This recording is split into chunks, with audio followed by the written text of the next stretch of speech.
A long, long time ago, there was a gorgeous person named Acamanto. She used to wear a red cape, and because of her beauty, a lot of girls started following her everywhere she went.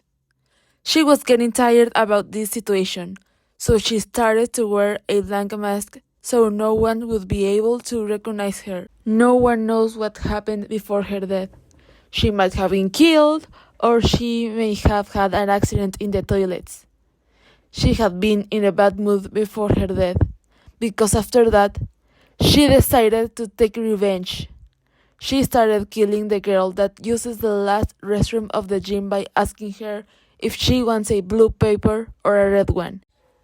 Since then, everyone has been very careful to decide which bathroom they're going to use. Everyone except Neiva that day. Can you wait for me? I need to go to a restroom. Sure, I'll wait here until you come back. And be careful, I don't want you to be the next victim of Acamanto. Well, I don't know. I don't believe in all those rumors. It must be just an excuse to let free the last restroom. But I gotta pee so bad. You're my friend and I don't want you to get hurt. Haven't you heard about the rumors? Everyone has been talking about it since this school was created.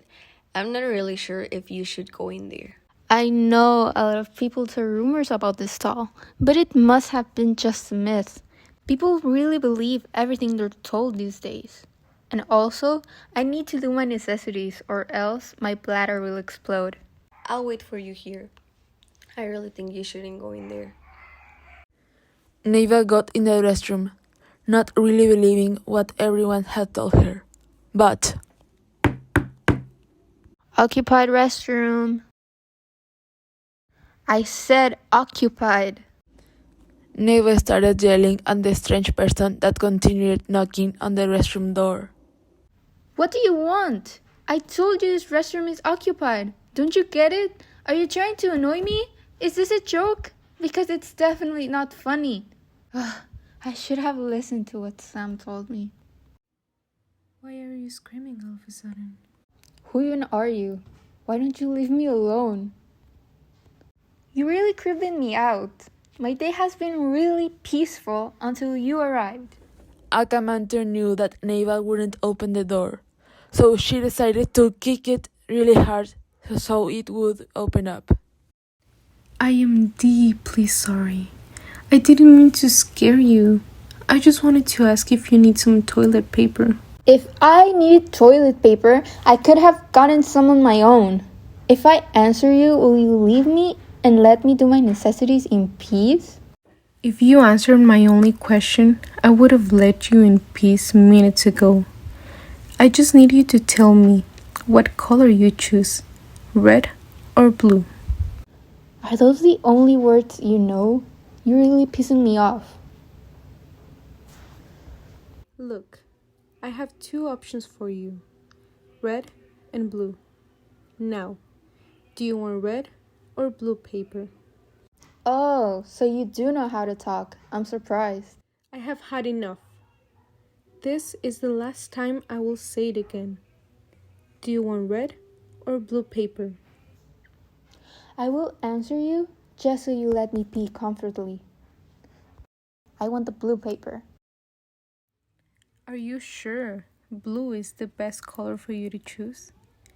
If you need to change your mind, do it now. There is no turning back after you give me a definitive answer. Yes. Now give me that stupid paper and leave me alone. Fine. I see you have chosen the slower option. Slower? What do you mean slower? Exactly. I will now strangle you until your face turns all blue. Wait! I just read them. Please. You ruined your opportunity. You will die like this. There is no other option anymore. A loud scream was all Neiva could do until Acamanto started dragging her legs, until her body was left on the floor. Acamanto started grabbing her from the back to strangle her, until Neiva couldn't breathe anymore. Seconds later, she passed away. Days passed and her friends and family started to worry. No one found the corpse until 2 weeks later, but it was already rotting and smelling so bad. The smell was only controlled until a month later, since Acamanto made sure Neiva was dead. Since then, Akamanto has been messing around corridors and waiting for her next victims, but it gets worse every time. It is rumored that now she also tells the tales about her own terrible death. It has been spine chilling, leaving people scared and mentally suffering, even thought she's about to kill them. Those dead students are her dark revenge. Slow and traumatic thousands of deaths. That's what choosing a bathroom has become to her, and it will continue being like that forever. She will never stop. There is no going back for Akamanto. Either way for all the poor students who have lived the legend, from that one who got into the bathroom because of a bet, to that girl who was running from her bullies and ended up in the haunted place, or that stupid boy who didn't believe the legend and challenged her. He had not imagined it being real, thought he had heard about everything 1,000 times. Oh God, they were all crying. Many people were aware of what could happen with each of them. They were even talking about it, but no one really said anything. They didn't even care either. Akamanta's actions demonstrate something. Humanity is even worse than we all think, and the kind of stuff we do is exactly what killed her not so many years ago. She was also innocent back then, just like her victims. After all, the worst part is that we might never be able to precisely tell what happened when they walk into that bathroom and just meet the legend. Her death. It was so premeditated. I stabbed her until death. The fact of stabbing someone with my own bare hands kept me up at night for weeks. At first, I thought the feelings would go away, but they didn't. It was too surreal to believe. But the recent revolt was not the real reason I couldn't sleep. It was my concern about not feeling any regret at all. I always found all kinds over the table, and I always considered myself a possessive opponent, but committing homicide would have never crossed my mind until she got what I wanted in college. One thing led to another, and I got mental. At first it was unconquerable, but after starting an argument about some random stuff, the whole thing went bad.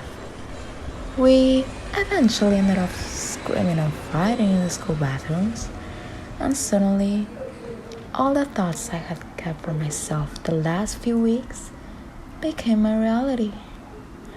Our school was elderly, so there were broken windows everywhere. I took a piece of glass siphoned on the floor and did something I would have never imagined myself being capable of. I killed her, and I was mesmerized by it. Agamemnon. She wanted to get revenge on me, but she was so furious that she could no longer resist the desire to avenge her death. The problem was, no one except her knew what killed her, or who killed her. After a long time of searching, she could not get anything. This led her to dementia. At this point, Akamanto no longer had any hope of getting revenge. She just needed someone else to understand what she felt. But it's really hard to be her when everyone thinks you're dead. Unless they're also dead.